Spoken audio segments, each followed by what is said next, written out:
നമസ്കാരം. ഹലോ ഡോക്ടറിന്റെ പുതിയൊരു എപ്പിസോഡിലേക്ക് എല്ലാ പ്രിയ പ്രേക്ഷകർക്കും സ്വാഗതം. കുട്ടികളിലെ പാലിയേറ്റീവ് കെയർ ചികിത്സയെക്കുറിച്ചാണ് ഹലോ ഡോക്ടർ ഇന്ന് സംസാരിക്കുന്നത്. ഈ വിഷയത്തെക്കുറിച്ച് ഇന്ന് നമ്മോട് സംസാരിക്കുന്നത് തിരുവനന്തപുരം ഗവൺമെന്റ് മെഡിക്കൽ കോളേജിലെ പീഡിയാട്രിക് വിഭാഗം പ്രൊഫസർ ഡോക്ടർ PG ഹരിദാസ് ആണ്. ഡോക്ടർ നമസ്കാരം. നമസ്കാരം. ഡോക്ടർ, എന്താണ് പാലിയേറ്റീവ് കെയർ ചികിത്സ? ഇതിന്റെ പ്രാധാന്യം എന്താണ്? നമുക്ക് പാലിയേറ്റീവ് കെയർ എന്താണെന്ന് പറയുന്നതിന് മുമ്പ് എന്താണ് ആരോഗ്യം നോക്കണം.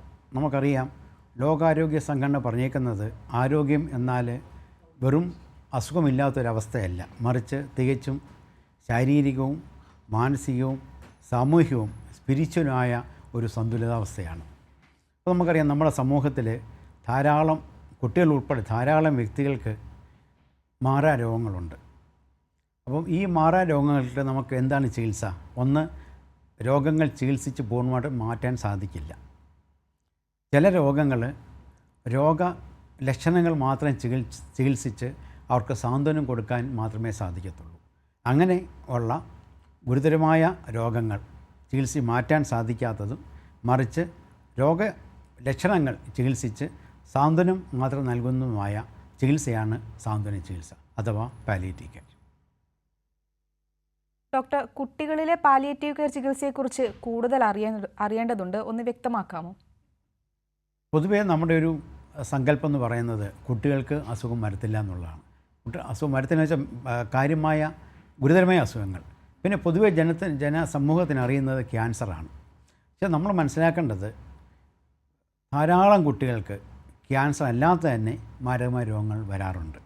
അങ്ങനെ കുട്ടികൾക്കുള്ള മാരകമായ രോഗങ്ങൾ വരികയും അവർക്ക് പൂർണ്ണമായിട്ട് ചികിത്സ ശാസ്ത്രത്തിന് നൽകാൻ സാധിക്കാതിരിക്കുകയും അവർക്ക് അതിഭീകരമായ ബുദ്ധിമുട്ടുകൾ വരുമ്പോൾ അവരുടെ രോഗലക്ഷണങ്ങൾ ചികിത്സിച്ച് അവർക്ക് സാന്ത്വനം നൽകുന്ന, കുട്ടികൾക്കും അവരുടെ കുടുംബാംഗങ്ങൾക്കും സാന്ത്വനം നൽകുന്ന ചികിത്സാ രീതിയാണ് കുട്ടികളിലെ പാലിയേറ്റീവ് കെയർ അഥവാ കുട്ടികളിലെ സാന്ത്വന ചികിത്സ. അത് നമ്മൾ മനസ്സിലാക്കേണ്ടത്, ഒരു 10-20 വർഷം കൊണ്ട് ശാസ്ത്രം വളരെയധികം പുരോഗമിച്ചു. അപ്പം പണ്ട് ഒരു ഗുരുതരമായ ഒരു ഹൃദ്രോഗം വന്നാലോ ഒരു ജനിതക രോഗം വന്നാലോ വളരെ പ്രായം കുറഞ്ഞ കുട്ടിയോ ജനിച്ചിരുന്നെങ്കിൽ അവർ അന്ന് ജീവിക്കില്ലായിരുന്നു. പക്ഷേ ഇപ്പോൾ ശാസ്ത്രത്തിൻ്റെ മികവ് കൊണ്ട് അവരെല്ലാം ജീവിക്കും. പക്ഷേ അതിൽ കുറച്ച് കുട്ടികൾക്കെങ്കിലും ഗുരുതരമായ രോഗലക്ഷണങ്ങൾ മാറുകയും അവർക്ക് രോഗം ചികിത്സിച്ച് മാറ്റാൻ സാധിക്കാതിരിക്കുകയും അതേസമയം ഗുരുതരമായ ഭവിഷ്യത്തുകൾ അനുഭവിക്കുകയും വരുന്നു. അപ്പോൾ അങ്ങനെയുള്ള കുട്ടികൾക്ക് നൽകുന്നതാണ് സാന്ത്വന ചികിത്സ. അത് ഇക്കാലത്ത് അതിൻ്റെ പ്രസക്തി വളരെയധികം കൂടിയിരിക്കുന്നു. ഈ കുട്ടികളിൽ ആർക്കൊക്കെയാണ് ഈ പാലിയേറ്റീവ് കെയർ ആവശ്യമായി വരുന്നത്? നമുക്ക് വളരെ നല്ല ഒരു ക്ലാസിഫിക്കേഷനുണ്ട്, അതിനേക്ക് ഞാൻ കടക്കുന്നില്ല. എങ്കിലും പൊതുവേ നമ്മൾ അറിഞ്ഞിരിക്കേണ്ടത്, ഗുരുതരമായ രോഗങ്ങളുള്ള കുട്ടികളെ നമുക്ക് 4ആയിട്ട് തരംതിരിക്കാം. ഒന്ന്, കിടപ്പായ കുട്ടികൾ. നമുക്ക് കിടപ്പായ മുതിർന്നവർ നമുക്ക് സങ്കല്പിക്കാൻ പറ്റും, പക്ഷേ കിടപ്പായ കുട്ടികളെ നമുക്ക് സങ്കല്പിക്കാൻ സാധിക്കില്ല. അപ്പം നമ്മൾ മനസ്സിലാക്കേണ്ടത്, ധാരാളം കുട്ടികൾക്ക് കിടപ്പ് രോഗികളുണ്ട്. അപ്പം കിടക്കയിൽ നിന്നും എണ്ണീക്കാൻ സഹായമായ കുട്ടികൾ ഒന്ന്. 2, കിടക്കയിൽ നിന്ന് എണ്ണീക്കുമായിരിക്കാം, സ്വന്തം കാര്യം നോക്കിയാം, പക്ഷേ എങ്കിലും വീടിനകത്ത് തന്നെ ചുരുങ്ങിക്കൂടേണ്ട സാഹചര്യമുള്ള കുട്ടികൾ. അതായത് ആദ്യത്തേത് ബെഡ് ബൗണ്ട്, രണ്ടാമത്തെ ഹോം ബൗണ്ട്, വീടിന് പുറത്തേക്ക് അവർക്ക് പോകാൻ സാധിക്കില്ല. മൂന്നാമത്തേത് ഞാൻ നേരത്തെ പറഞ്ഞ ക്രോണിക് ഡിസീസ്. ഏത് കുട്ടിക്കും ഒരു അസുഖം 1 വർഷത്തിൽ കൂടി നീണ്ടു നിൽക്കുന്നുണ്ടെങ്കിൽ അതിനെ ക്രോണിക് ഡിസീസ് എന്ന് പറയാം.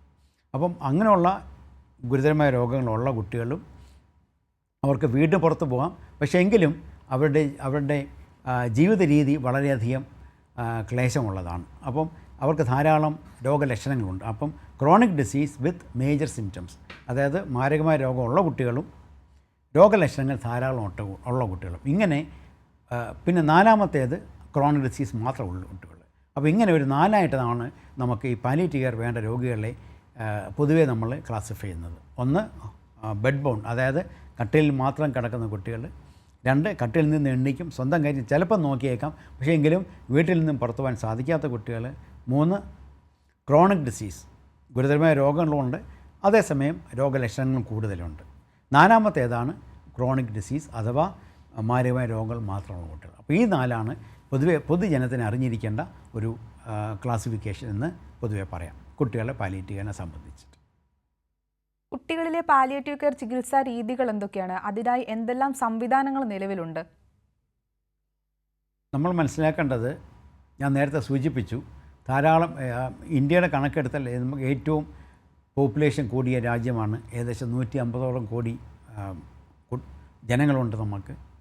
അതിന് ഏകദേശം 50 കോടി കുട്ടികളാണ്. ഒരു കണക്ക് നോക്കിയാൽ അതിൽ ഏകദേശം 6 കോടി കുട്ടികൾക്ക് മാരകമായ, അതായത് ചികിത്സിച്ച് ഭേദമാക്കാൻ സാധിക്കാത്ത രോഗങ്ങളുണ്ട്. അപ്പോൾ ഇന്ത്യയെ സംബന്ധിച്ചോളം ഏകദേശം ഈ 6 കോടി കുട്ടികൾക്ക് സാന്ത്വന ചികിത്സ വേണം.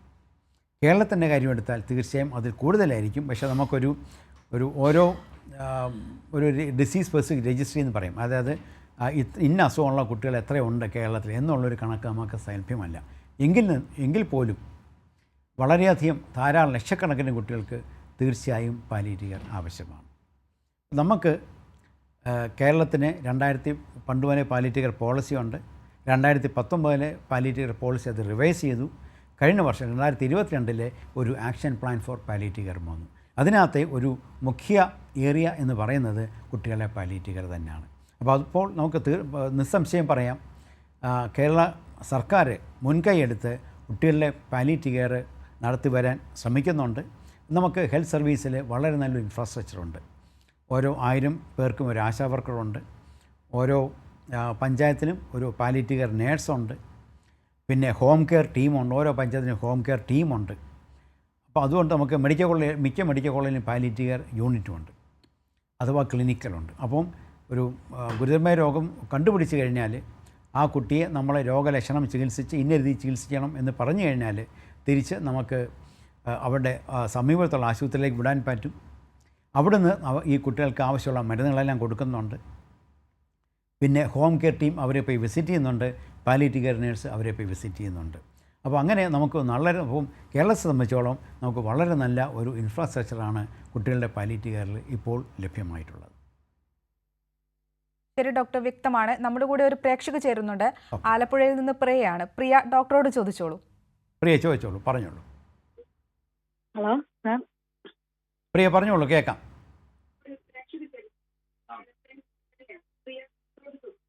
സാർ, എൻ്റെ മോന് 6 വയസ്സുണ്ട്. ഹലോ, എൻ്റെ മോന് 6 വയസ്സുണ്ട്. സ്പീച്ചിന് പ്രശ്നമുണ്ട്. ഇപ്പൊ ഞങ്ങള് ആലപ്പുഴ ജില്ലാ ആശുപത്രിയിൽ കാണിച്ചുകൊണ്ടിരിക്കുന്നതാണ്. ഓക്കെ, ഹലോ, കേൾക്കാം. പ്രിയ പറഞ്ഞോളൂ, കേട്ടു. 6 വയസ്സുള്ള കുട്ടിയാണ്, സ്പീച്ചിന് പ്രശ്നമുണ്ടെന്നല്ലേ പറഞ്ഞത്?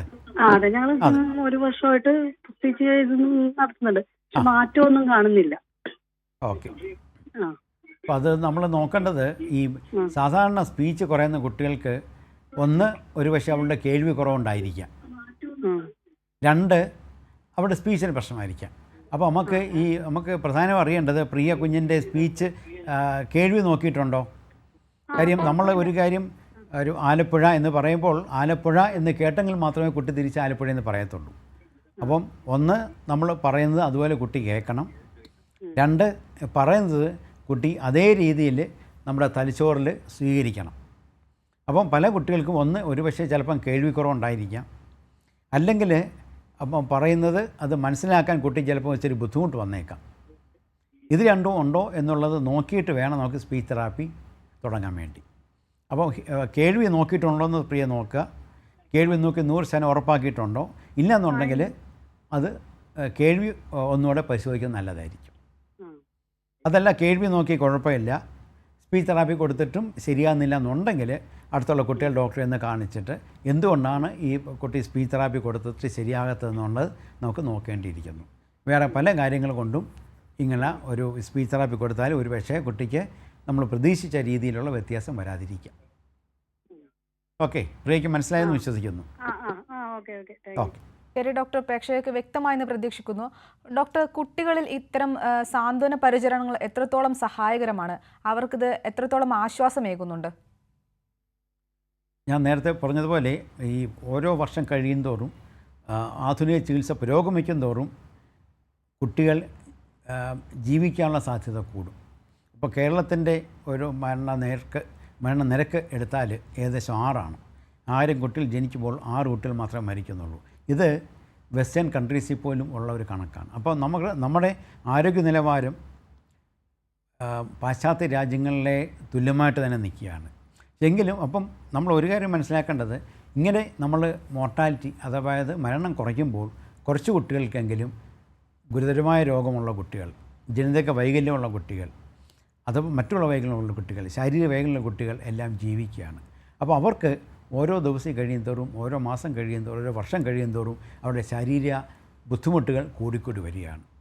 അപ്പോൾ ഒരു കുട്ടിക്ക് ഒരു ഗുരുതരമായ രോഗമുണ്ടെങ്കിൽ ആ കുട്ടിക്ക് എന്തൊക്കെ ശാരീരിക ക്ലേശങ്ങളുണ്ട്, അവരുടെ കുടുംബത്തെ ഇത് എങ്ങനെയൊക്കെ ബാധിക്കുന്നുണ്ട്, അവരെ നമുക്ക് രോഗലക്ഷണങ്ങൾ എന്ത് മരുന്ന് കൊടുത്ത് ചികിത്സിക്കാൻ പറ്റും, കുട്ടികളുടെ സഹോദരങ്ങളെ നമുക്ക് എങ്ങനെ നോക്കാൻ പറ്റും, കുട്ടികളുടെ മാതാപിതാക്കളെയും കുട്ടികളുടെ കൂടെ ജീവിക്കുന്നവരെയും എങ്ങനെ സമൂഹത്തിന് മുഖ്യധാരയിലേക്ക് കൊണ്ടുവരാൻ സാധിക്കും എന്നുള്ള ഒരു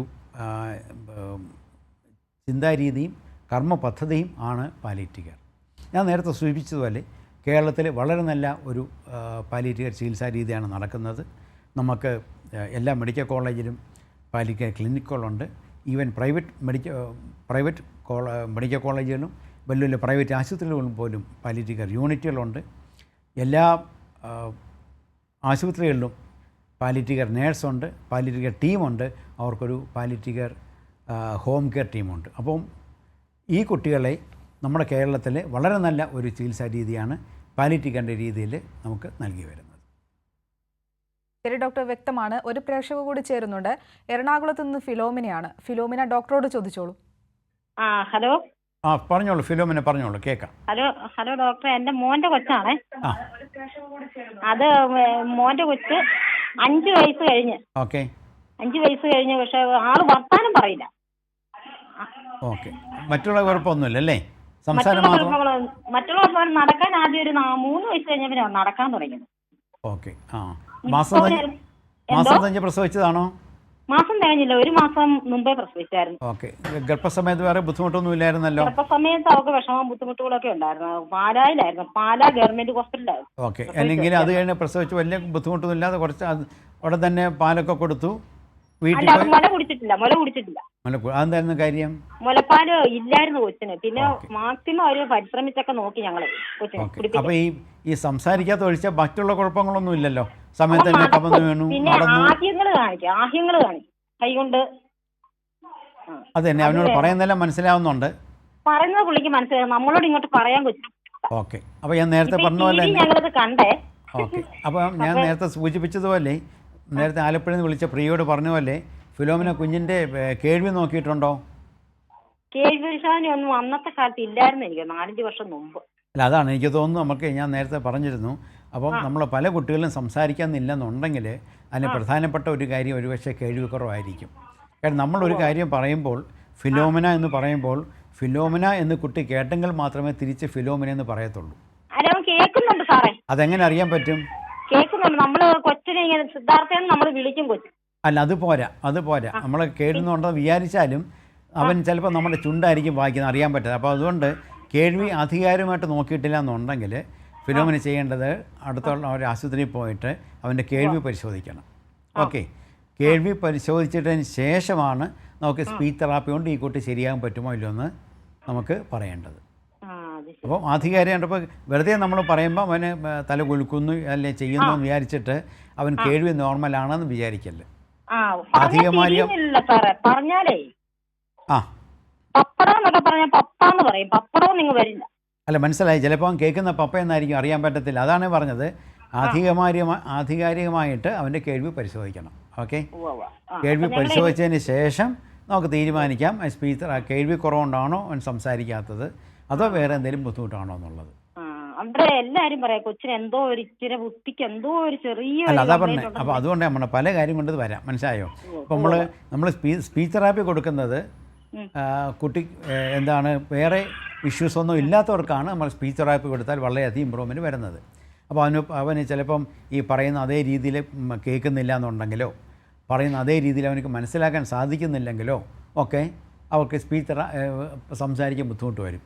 അപ്പോൾ അതിൻ്റെ കാര്യം കണ്ടുപിടിച്ചിട്ട് വേണം നമുക്ക് മുമ്പോട്ട് നീങ്ങാൻ. അപ്പോൾ ഫിലോമിന ഇനി താമസിക്കേണ്ട. ഇപ്പം തന്നെ ഏകദേശം പിന്നെ 5 വയസ്സായില്ലേ. വലിയ താമസമില്ലാതെ അടുത്തുള്ള ഡോക്ടറെ കാണിച്ചിട്ട് അവൻ്റെ കേൾവി പരിശോധിക്കുക, ബാക്കി കാര്യങ്ങളും നമുക്ക് നോക്കാം. പാലിയേറ്റീവ് കെയർ ചികിത്സയിൽ സർക്കാർ മെഡിക്കൽ കോളേജുകളിൽ എന്തെല്ലാം സംവിധാനങ്ങളുണ്ട്? ഞാൻ നേരത്തെ സൂചിപ്പിച്ചല്ലോ, എല്ലാ മെഡിക്കൽ കോളേജിലും പാലിയേറ്റീവ് കെയർ ക്ലിനിക്ക് തുടങ്ങാൻ സർക്കാർ നിർദ്ദേശം കൊടുത്തിട്ടുണ്ട്. അതിനനുസരിച്ചിട്ട് നടക്കുന്നുമുണ്ട്. ഉദാഹരണമായിട്ട് ഞാൻ തിരുവനന്തപുരം മെഡിക്കൽ കോളേജിലാണ്, കുട്ടികളുടെ വിഭാഗത്തിലാണ് വർക്ക് ചെയ്യുന്നത്, SIT ആശുപത്രിയിൽ. അവിടെ 2012 മുതൽ പാലിയേറ്റീവ് കെയർ ക്ലിനിക്ക് നടക്കുന്നുണ്ട്. പിന്നെ നമ്മുടെ ഏറ്റവും വലിയ ഗുണം എന്ന് പറയുന്നത് ട്രിവാൻഡ്രത്തും നമുക്കെല്ലാം അറിയാം, പാലിയേറ്റീവ് കെയറിൻ്റെ പിതാവ്, ഇന്ത്യയിലെ പിതാവ് എന്നറിയപ്പെടുന്ന പത്മശ്രീ രാജഗോപാൽ സാറ് പാലിയം ഇന്ത്യ എന്നൊരു നോൺ ഗവൺമെൻറ് ഓർഗനൈസേഷൻ എസ്റ്റാബ്ലിഷ് ചെയ്തിട്ടുണ്ട്. അപ്പോൾ പാലിയം ഇന്ത്യയുടെ ഒരു ടീമിനോട് ചേർന്നാണ് SITയിൽ പീഡിയാട്രിക് പാലിയേറ്റീവ് കെയർ നടക്കുന്നത്. അപ്പോൾ അതിൻ്റെ അഡ്വാൻറ്റേജ് ഗുണം എന്ന് വെച്ചാൽ നമുക്ക് ഹോം കെയർ, നമുക്ക് ഇപ്പോൾ ഫോർ എക്സാമ്പിൾ കുട്ടികൾ ഒരു ഗുരുതരമായ രോഗിയെ കുട്ടി അവിടെ നിന്ന് ഡിസ്ചാർജ് ചെയ്യുകയാണ്. അപ്പം നമുക്ക് ഒരു പഞ്ചായത്തിൽ പാലിയേറ്റീവ് കെയർ ടീമിന് ഒരു പക്ഷേ അവർക്കൊരു ബുദ്ധിമുട്ട് വന്നേക്കാം, വളരെ അടുപ്പിച്ച് ആ കുട്ടിയെ വീട്ടിൽ പോയി നോക്കാൻ. അപ്പോൾ അങ്ങനെയുള്ള കുറവുകൾ നികത്തുക എന്നുള്ള വലിയൊരു കടമയോടെ പാലിയം ഇന്ത്യ ചെയ്യുന്നുണ്ട്. അപ്പം അങ്ങനെ എല്ലാ മെഡിക്കൽ കോളേജിലും പാലിയേറ്റീവ് ക്ലിനിക്കുകളുണ്ട്. പിന്നെ അവിടുന്ന് അഥവാ ഇങ്ങനെ നമുക്ക് ഒരു NGO പോലെ ഒരു പാലിയം ഇന്ത്യ പോലുള്ള ഒരു ഓർഗനൈസേഷൻ അസോസിയേഷൻ സാധിക്കുന്നില്ല എന്നുണ്ടെങ്കിൽ അടുത്തുള്ള പഞ്ചായത്തുമായിട്ട് ചേർന്ന് അവർക്ക് ഹോം കെയർ നേടിക്കൊടുക്കുന്നുണ്ട്. അപ്പം കേരളത്തിലെ എല്ലാ 13 മെഡിക്കൽ കോളേജിലും പാലിയേറ്റീവ് കെയർ ക്ലിനിക്കുകൾ നടക്കുകയും അവർക്ക് വേണ്ടുള്ള തുടർ ചികിത്സ അടുത്തുള്ള പഞ്ചായത്തുമായിട്ട്, അടുത്തുള്ള പ്രൈമറി ഹെൽത്ത് സെൻ്ററുമായിട്ട് ലിങ്ക് ചെയ്ത് കൊടുക്കാനുള്ള സംവിധാനമാണ് നമ്മളിപ്പോൾ ചെയ്തു വരുന്നത്. അത് 2025 കേരളത്തിലെ എല്ലാ കുട്ടികൾക്കും പാലിയേറ്റീവ് കെയർ നൽകാൻ വേണ്ടിയുള്ള ഒരു കർമ്മ പദ്ധതി Indian academy of pediatrics national health മിഷനും ചേർന്ന് ഏറ്റെടുത്തിട്ടുണ്ട്. അപ്പോൾ അത് തീർച്ചയായും ഞാൻ ഉറപ്പ് പറയാണ്, 2025 കേരളത്തിലെ എല്ലാ കുട്ടികൾക്കും, അർഹമായ എല്ലാ കുട്ടികൾക്കും സാന്ത്വന ചികിത്സ ലഭ്യമാകും എന്നുള്ളൊരു ശുഭപ്രതീക്ഷയിലാണ് ഞാൻ നയിക്കുന്നത്. വ്യക്തമാണ് ഡോക്ടർ. നമ്മുടെ കൂടെ ഒരു പ്രേക്ഷക ചേരുന്നുണ്ട്, പത്തനംതിട്ടയിൽ നിന്ന് താരുഷയാണ്. താരുഷ, ഡോക്ടറോട് ചോദിച്ചോളൂ. ഹലോ, പറഞ്ഞോളൂ പാരിഷ്. താരുഷ എന്നാണ് പേര്. പറഞ്ഞോളൂ. എന്റെ കുഞ്ഞിനിപ്പോ 6 വയസ്സാവുന്നത് കേട്ടോ. അവള് ലേറ്റ് ആയിട്ടാ സംസാരിക്കുന്നത്, പക്ഷെ ഇപ്പോഴും ക്ലിയർനെസ് ഇല്ല, നല്ല ക്ലിയർ ആവുന്നില്ല. ഓക്കെ, അപ്പോൾ എനിക്ക് തോന്നുന്നു ഈ ചോദിച്ച 3 പേരും ഒരേ ബുദ്ധിമുട്ടാണ് പറയുന്നത്, സംസാരത്തിൻ്റെ ബുദ്ധിമുട്ട് അല്ലേ? അപ്പോൾ ഞാൻ നേരത്തെ പറഞ്ഞത് തന്നെയാണ് ഉത്തരം. അപ്പോൾ കുട്ടിയുടെ കേൾവി നോക്കിയിട്ടുണ്ടോ? കേൾവിയൊക്കെ കുഴപ്പമൊന്നുമില്ല, നോക്കിയതായിരുന്നു. എന്ത് ടെസ്റ്റാണ് ചെയ്തത്? ജനിച്ചപ്പോൾ ഉള്ള ഒരു OA എന്നുള്ള ടെസ്റ്റാണ് ചെയ്തത്? അത് കഴിഞ്ഞ് പിന്നെ നോക്കിയിട്ടില്ല? പിന്നെ ഞാൻ നമ്മുടെ ഇവിടെ അടൂരുള്ള ഗവൺമെന്റ് ആശുപത്രിയിൽ അവിടുത്തെ ഒരു ഡോക്ടറിനെ കാണിച്ച്, ഡോക്ടറും അന്നേരം കേൾവിയുടെയൊക്കെ അന്ന് എന്തോ നോക്കി കുഴപ്പമൊന്നുമില്ലെന്ന് പറഞ്ഞു. ഓക്കെ, അല്ല ഞാൻ പറഞ്ഞത് പല കാര്യം കൊണ്ടും കുട്ടിക്ക് സംസാരം ശരിയാതിരിക്കാം. അതിൻ്റെ ഒരു പ്രധാനപ്പെട്ട കാര്യം എന്നുള്ളത് കേൾവിയാണ്. അപ്പോൾ ഈ OA എന്നുള്ളത് നമുക്ക് എല്ലാ നവജാത ശിശുക്കൾക്കും കേൾവി കാര്യമായിട്ടുണ്ടോ കാര്യമായ പ്രശ്നമുണ്ടോ എന്ന് അറിയാൻ വേണ്ടി ചെയ്യുന്ന ഒരു സ്ക്രീനിങ് ടെസ്റ്റാണ്. ഓക്കെ, അപ്പം അത് മാത്രം പോരാ. ഇപ്പോൾ കുട്ടിക്ക് സംസാരം അത്ര ക്ലിയർ ആകുന്നില്ല എന്നുണ്ടെങ്കിൽ ഒരു പക്ഷേ കുറച്ച് കൂടിയ ടെസ്റ്റ് വല്ലതും വേണ്ടി വരും. അപ്പോൾ ഒരു കാര്യം ചെയ്ത് നിങ്ങൾ അടുത്തുള്ള ഒന്നേ കുട്ടികൾ ഡോക്ടറെ ഒന്ന് കാണിക്കുക, അല്ലെങ്കിൽ അടുത്ത ENT ഡോക്ടറെ കാണിച്ചിട്ട് കുട്ടിക്ക് കേൾവി ടെസ്റ്റ് ചെയ്യാൻ സാധിക്കുമോ, അല്ലെങ്കിൽ കേൾവി എന്ത് ചെയ്താൽ 100% കേൾവി നല്ലതാണ് എന്ന് ഉറപ്പാക്കാൻ പറ്റുമെന്ന് ഉറപ്പാക്കുക. അതിനുശേഷം നമുക്ക് തീരുമാനിക്കാം സ്പീച്ച് തെറാപ്പി കൊണ്ട് കുട്ടി ശരിയാകുമോ, അതോ വേറെ എന്തെങ്കിലും പറയുന്നത് കുട്ടിക്ക് ഗ്രഹിക്കാനുള്ള ബുദ്ധിമുട്ടാണോ എന്ന് നമുക്ക് മനസ്സിലാവും. അങ്ങനെ നമുക്ക് കണ്ടുപിടിക്കാൻ പറ്റത്തുള്ളൂ. ഒന്നുകൂടെ ഡോക്ടറെ കാണിച്ചിട്ട് കേൾവി, ഡോക്ടർ ഇത് കേൾവി 100% നല്ല കേൾവി ഉണ്ടോ, 100% ഉറപ്പാണോ, അത് നമ്മൾ വേറെ വരെ ടെസ്റ്റ് ചെയ്യണോ എന്നുള്ളതൊന്ന് ചോദിക്കുക. ഓക്കെ, അത് കഴിഞ്ഞ് നമുക്ക് ബാക്കി കാര്യം തീരുമാനിക്കാം. പ്രേക്ഷകർക്ക് വ്യക്തമായെന്ന് പ്രതീക്ഷിക്കുന്നു. ഡോക്ടർ, സർക്കാർ തലത്തിൽ നടത്തിവരുന്ന പ്രവർത്തനങ്ങൾ എന്തൊക്കെയാണ്? ഓക്കെ, അപ്പോൾ ഞാൻ നേരത്തെ പറഞ്ഞല്ലോ, നമുക്ക് കേരളത്തിൽ 2019 മുതൽ പാലിയേറ്റീവ് കെയർ പോളിസി റിവൈസ് ചെയ്തു. 2022 ഒരു ആക്ഷൻ പ്ലാനുണ്ട്. അതിനകത്ത് ഒരു മുഖ്യധാര എന്ന് പറയുന്നത് കുട്ടികളുടെ പാലിയേറ്റീവ് കെയർ തന്നെയാണ്. അപ്പം എല്ലാ പഞ്ചായത്തിലും നമുക്ക് പാലിയേറ്റീവ് കെയർ നേഴ്സുണ്ട്. പിന്നെ ആശാവർക്കർ, നമുക്കറിയാം 1000 പേർക്ക് ഒരു ആശാവർക്കർ വീതമുണ്ട്. എല്ലായിടത്തും ഹോം കെയർ ടീമുണ്ട്. പിന്നെ എല്ലാം മരുന്നും കുട്ടികൾക്ക് ആവശ്യമുള്ള എല്ലാ മരുന്നും എല്ലാ സർക്കാർ ആശുപത്രികളിലും സൗജന്യമായി കൊടുക്കാനുള്ള പദ്ധതി ആവിഷ്കരിച്ചുകൊണ്ട് അതിനുള്ള മരുന്ന് എല്ലാ ആശുപത്രികളിലും ലഭ്യമാണ്. മാത്രമല്ല മറ്റുള്ളൊരു പ്രധാനപ്പെട്ട കാര്യം എന്നുള്ളത് ഇങ്ങനെയുള്ള കുട്ടികൾക്ക് പല കുട്ടികളും ഓക്സിജൻ ഡിപ്പെൻഡൻ്റ്. നമുക്കറിയാം, നമുക്ക് അന്തരീക്ഷത്തിൽ ഓക്സിജൻ 20%. ഈ പല കുട്ടികൾക്കും ഈ 20% ഓക്സിജൻ കൊണ്ട് ജീവിക്കാൻ സാധിക്കില്ല. അതായത് അതിനർത്ഥം എന്താണ്?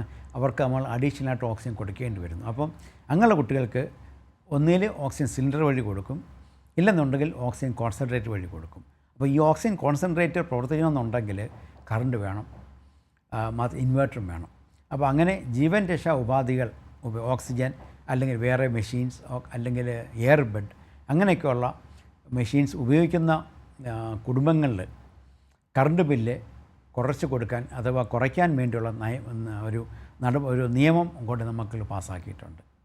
അപ്പോൾ കേരളത്തിൽ ഒരുപക്ഷെ ഇന്ത്യയിൽ തന്നെ ഏറ്റവും വളരെ നല്ല ഒരു സംവിധാനമായിട്ടുള്ളത് ഒരു 3 ടയർ സിസ്റ്റമുണ്ട്.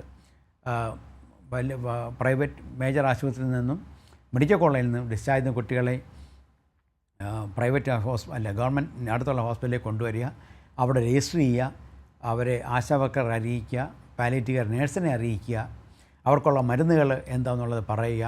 ആ മരുന്ന് അടുത്തുള്ള ആശുപത്രിയിൽ തന്നെ ലഭ്യമാക്കും. അവർക്ക് 2 മാസമോ 2 മാസം കൂടും അവിടെ പോയി മരുന്ന് മേടിക്കുക. ഓക്സിജൻ കോൺസെൻട്രേറ്റർ വേണമെങ്കിൽ അത്, എയർ ബെഡ് വേണമെങ്കിൽ അങ്ങനെ, അതിനുള്ള എല്ലാം സംവിധാനം കൊടുക്കുക. അതിനുള്ള കറണ്ട് ഫ്രീ ആയിട്ട് കൊടുക്കുക. മാത്രമല്ല പല പഞ്ചായത്തിലും ഇപ്പം അവർക്ക് മറ്റുള്ള കാര്യങ്ങൾ, ഇപ്പോൾ നടക്കാൻ വേണ്ടി ഒരു ക്രച്ചസ് വേണം, അല്ലെങ്കിൽ കുട്ടിക്ക് അങ്ങോട്ട് മാറാൻ ഒരു യാത്ര ചെയ്യാൻ വേണ്ടി വീൽ ചെയർ വേണം. അപ്പോൾ അങ്ങനെയുള്ള സംവിധാനങ്ങൾ കൊടുക്കാൻ വരെ ഉള്ള നിയമം നമ്മുടെ കേരള ഗവൺമെൻറ് നടത്തി വരുന്നുണ്ട്. അപ്പോൾ ചുരുക്കി പറഞ്ഞാൽ കുട്ടികളുടെ പാലിയേറ്റീവ് കെയർ വളരെയധികം നൽകുന്ന ഒരു പ്രക്രിയയാണ് നമ്മുടെ സർക്കാർ സംവിധാനം. ഡോക്ടർ, സാന്ത്വന പരിചരണം ലഭിക്കാനായി പ്രധാനമായും സമീപിക്കേണ്ടത് ആരൊക്കെയാണ്? എനിക്ക് തോന്നുന്നു സാന്ത്വനം ആർക്കൊക്കെ വേണം എന്നുള്ളത് എല്ലാവർക്കും വേണ്ടതാണ് സാന്ത്വനം.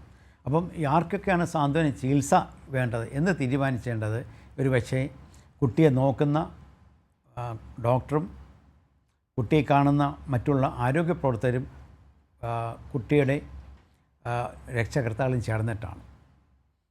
ഞാൻ നേരത്തെ സൂചിപ്പിച്ചല്ലോ 4 തരം കുട്ടികൾ. 1 കട്ടിൽ തന്നെ കിടക്കുന്ന കുട്ടികൾ, 2 വീട്ടിൽ തന്നെ ചുരുങ്ങേണ്ടി വരുന്ന കുട്ടികൾ, 3 ഗുരുതരമായ രോഗങ്ങളുണ്ട്, അതുപോലെ തന്നെ ഗുരുതരമായ രോഗലക്ഷണങ്ങളുണ്ട്, 4 ഗുരുതരമായ രോഗങ്ങൾ. അപ്പോൾ ഈ നമ്മുടെ കുട്ടിക്ക് ഇതിലേതെങ്കിലും വകുപ്പിൽ വരുന്ന കുട്ടിയാണോ ആ കുട്ടിക്ക് സാന്ത്വന ചികിത്സ ലഭിക്കേണ്ടത് ആവശ്യമാണ്. അത് നമുക്ക് ആ കുട്ടിയെ കാണുന്ന ആർക്കും പറയാം ഈ കുട്ടിക്ക് സാന്ത്വന ചികിത്സ നൽകേണ്ടത് ആവശ്യമാണെന്ന് നമുക്ക് പറയാൻ സാധിക്കും. ഡോക്ടർ, പാലിയേറ്റീവ് ചികിത്സാ രംഗത്ത് കേരളം മാതൃകയാവുന്നത് എങ്ങനെയാണ്? ഞാൻ നേരത്തെ സൂചിപ്പിച്ചല്ലോ, നമുക്ക് ഒരു 3 ടയർ സിസ്റ്റം ഉണ്ടാകുക എന്നുള്ളത് വളരെയധികം നല്ല കാര്യമാണ്. ഒന്നാമത്തെ നമുക്ക് ഒരു ഗവൺമെൻറ് പോളിസിയുണ്ട്. അപ്പോൾ കേരള സർക്കാർ 2019 മുതൽ കേരള ഒരു പോളിസി റിവൈസ് ചെയ്തിട്ടുണ്ട്. അപ്പം പോളിസി പല സ്റ്റേറ്റുകളിലും പോളിസി മാത്രമേ ഉള്ളൂ, പക്ഷേ ആക്ഷൻ പ്ലാൻ ഇല്ല. 2022 കേരള ഗവൺമെൻറ് ആക്ഷൻ പോളിസിയായിട്ട് വന്നു. പോളിസി ഒരു പേപ്പറിൽ എഴുതുക മാത്രമല്ല ചെയ്തത്, അവർ അത് നടപ്പാക്കാൻ വേണ്ടിയുള്ള എല്ലാ പ്രക്രിയയും ആരംഭിച്ചിട്ടുണ്ട്.